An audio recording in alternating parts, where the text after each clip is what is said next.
Keberadaan agama Buddha sebagai salah satu agama yang dipeluk sebagian warga Indonesia memiliki jejak yang panjang di Nusantara. Pada masa lalu, agama yang lahir di Benares, India pada abad ke-6 sebelum Masehi ini pernah menjadi agama yang dominan di wilayah Nusantara bersama agama Hindu.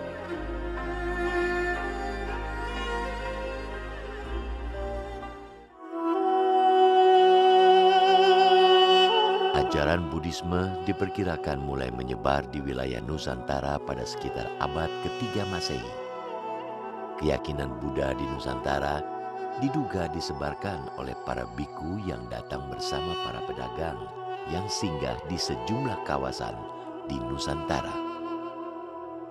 Sementara, bila dilihat dari peninggalan prasasti-prasasti yang ada, agama Buddha pertama kali masuk ke Nusantara pada sekitar abad ke-5 Masehi.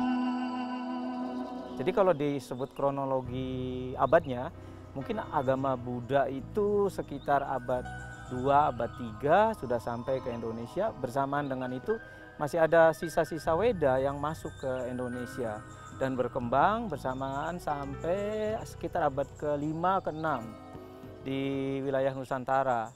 Dan Buddha pada masa itu sudah menjejakkan beberapa situs di Sumatera dan juga di Jawa bagian barat. Nah, di abad 8 baru muncul Hindu Trimurti di Jawa Tengah. Nah, pada saat itu ada sebuah catatan seorang sarjana bernama Fahien. Pada saat itu tahun, kalau nggak salah tahun 414 Masehi. Di situ dia dalam perjalanannya pulang dari India ke Tiongkok, dia mampir dulu atau singgah dulu ke Jawa.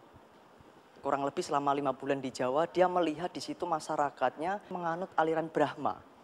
Dan dia mengatakan sedikit sekali yang menganut ajaran agama Buddha di sini khususnya.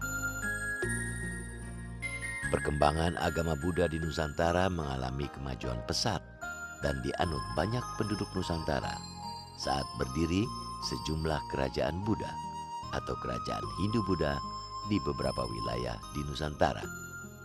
Kerajaan Buddha pertama kali yang berkembang di Nusantara adalah Kedatuan atau Kerajaan Sriwijaya yang diduga berpusat di wilayah Sumatera Selatan dan berdiri pada abad ke-7 sampai tahun 1377. Di Indonesia, kerajaan pertama yang jelas-jelas dari prasastinya memeluk agama Buddha itu Sriwijaya. Dari prasasti-prasasti yang ditinggalkan sampai sekarang itu jelas agama Buddha.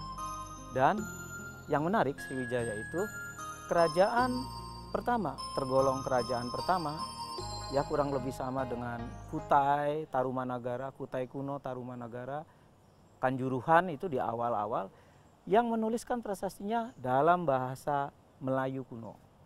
Semangatnya primordial, semangatnya Buddha. Karena Buddha berkembang tidak memakai bahasa Sanskerta. Buddha berkembang menggunakan bahasa Prakerta atau bahasa Pali atau bahasa lokal. Sriwijaya pernah menjadi salah satu pusat pengembangan agama Buddha di Asia Tenggara. Informasi ini bisa dirujuk dari catatan It Sing, seorang sarjana dari Tiongkok yang melakukan perjalanan ke India dan Nusantara. Biarawan Buddha lain yang mengunjungi Indonesia adalah Atisa Dharmapala, seorang profesor dari Nalanda. Jadi dia ingin mencari suatu ilmu, yaitu pada saat itu adalah bodhicitta. Dia pengen tahu karena dia dikasih mimpi sama gurunya waktu dia di sana di India, dikasih mimpi bahwa kamu kalau mau belajar bodhicitta dia harus ke Sumatera. Di situ ada seorang guru, maha guru yang bisa memberi penjelasan dan membabarkan apa itu bodhicitta. Waktu itu guru yang menjadi guru dari Biku Atisa di Sumatera itu adalah Dharmakirti. Berdasarkan catatan It Sing, Sriwijaya merupakan rumah bagi sarjana Buddha dan menjadi pusat pembelajaran agama Buddha. Catatan itu membuktikan bahwa selama masa kerajaan Sriwijaya, agama Buddha berkembang sangat pesat. Itsing juga melaporkan bahwa di Sriwijaya terdapat aliran Buddha Theravada atau Hinayana dan Mahayana. Itsing mengatakan bahwa di situ banyak sekali rahib, banyak sekali orang-orang yang belajar agama Buddha. Dan dia mengatakan juga di sekitar situ banyak sekali masyarakat yang menganut paham agama atau corak Mula Sarwastiwada dan Samitya. Mula Sarwastiwada dan Samitya ini merupakan lebih dekat pada aliran Hinayana. Dan dia juga mengatakan ada sedikit corak Mahayananya di situ. Nah, dari catatan-catatan ini sebenarnya dapat disimpulkan bahwa agama Buddha itu masuk ke Indonesia jauh sebelum abad ke-7. Yijing dari Kanton singgah di Sriwijaya dan melaporkan dalam memoarnya itu banyak pemeluk Theravada atau Hinayana. Kemudian dia menganjurkan untuk para biku Cina yang akan ke Nalanda lebih baik singgah dulu di Sriwijaya, di Selivoce, untuk memperdalam Sabda Widya. Sabda Widya itu tentang tata bahasa Sanskerta, tentang upacara harian dan upacara mantra-mantra itu menurut Yijing itu sama dengan yang di Nalanda. Jadi sebaiknya setahun 2 tahun itu tinggal dulu di Sriwijaya, baru lanjut ke India, ke Nalanda. Pesatnya perkembangan agama dan pengajaran Buddha di Sriwijaya menurut Itsing juga ditandai dengan keberadaan perguruan tinggi Buddha yang memiliki hubungan baik dengan Universitas Nalanda di India. Komplek wihara ini fungsinya kalau kita merunut kepada tradisi pendidikan Buddha Dharma dengan Nalanda adalah sebagai tempat tinggal para guru-guru sekaligus sebagai tempat para biksu dalam belajar agama Buddha. Kita lihat bahwa di Candi Kedaton itu ada Sityagara yang besar yang kita sering sebut dengan Candi Induk. Kemudian ada juga di depannya mandapa seperti hall, dan kita berdiri di sini ini yang namanya halaman. Nah, halaman ini punya fungsi-fungsi sendiri. Kemudian ada juga gapura yang masuk ke dalam. Ini dulunya juga berfungsi sebagai di dalamnya sebagai tempat tinggal. Nah, kalau kita melihat tradisi Nalanda yang sekarang masih hidup seperti tradisi di Tibet ya, di Seraje yang didirikan pada abad 13 Masehi dan masih sampai sekarang masih menggunakan tradisi Nalanda, fungsinya hampir sama. Ada halaman yang luas ini digunakan oleh para mahasiswa yang belajar tentang ajaran Buddha itu sebagai untuk berkumpul. Dan sore hari biasanya dilakukan oleh debat, ya, debat 1 lawan 1, debat 2 lawan 1, 3 lawan 1, tergantung tingkatannya. Nah, apa yang diajarkan di dalam tradisi Nalanda ini juga yang di Swanadwipa apa yang disebut dengan Pancawidya.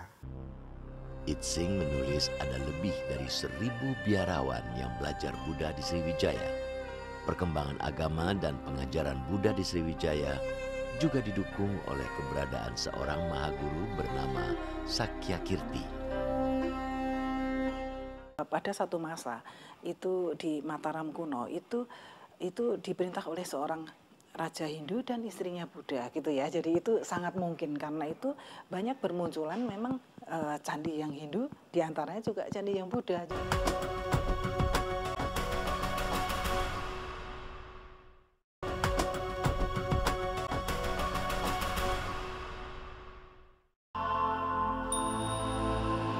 Selain di Pulau Sumatera, sejak sekitar abad ke-8, agama Buddha juga berkembang di Pulau Jawa, tepatnya di wilayah Jawa Tengah. Perkembangan pesat agama Buddha di wilayah ini ditandai dengan keberadaan kerajaan dinasti Shailendra.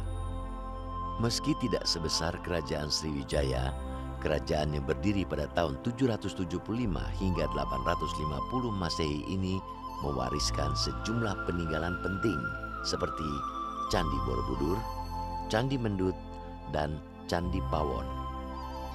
Dinasti Shailendra itu kita bisa tahu nama itu dari prasasti-prasastinya. Ya. Prasasti yang penting menyebut Shailendra Wangsa antara lain prasasti Kalasan tahun 778 Masehi yang ditemukan di Candi Kalasan di Jawa Tengah. Di dalam prasasti disebut Tara Bawanam. Ada bangunan suci yang isinya tentunya memuja Dewi Tara. Dewi Tara itu sakti dari Buddha, Mahayana. Nah, Shailendra Wangsa itu mendukung Buddha Mahayana. Dan Borobudur, Mendut, Pawon, Ngawen, dan candi-candi Buddha lainnya itu selalu dikaitkan dengan dinasti itu, Shailendra.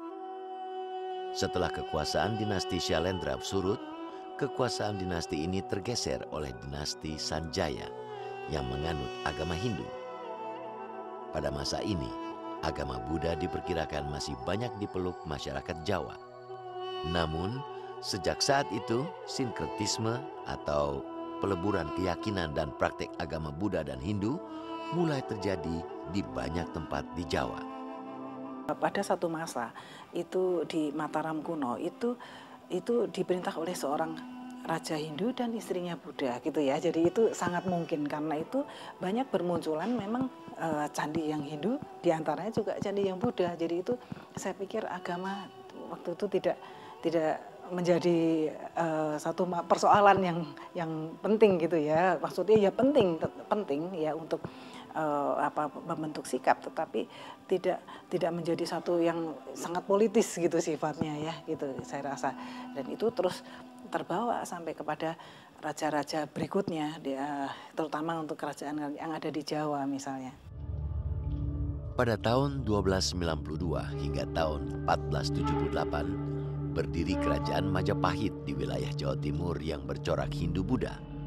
Pada masa kerajaan Majapahit, para penganut Hindu dan Buddha hidup berdampingan secara damai.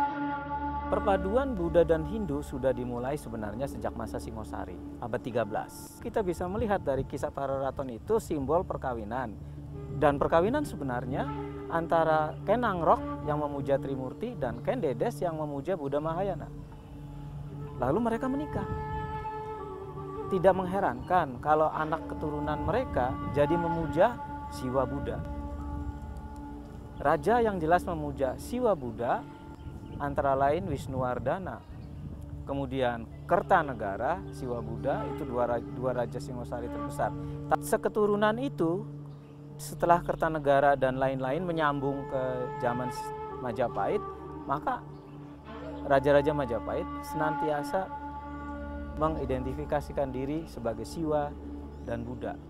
Dan Siwa dan Buddha di dalam kitab Sutta Soma, Arjuna Wijaya itu bukan sesuatu yang terpisah, tetapi sesuatu yang setara.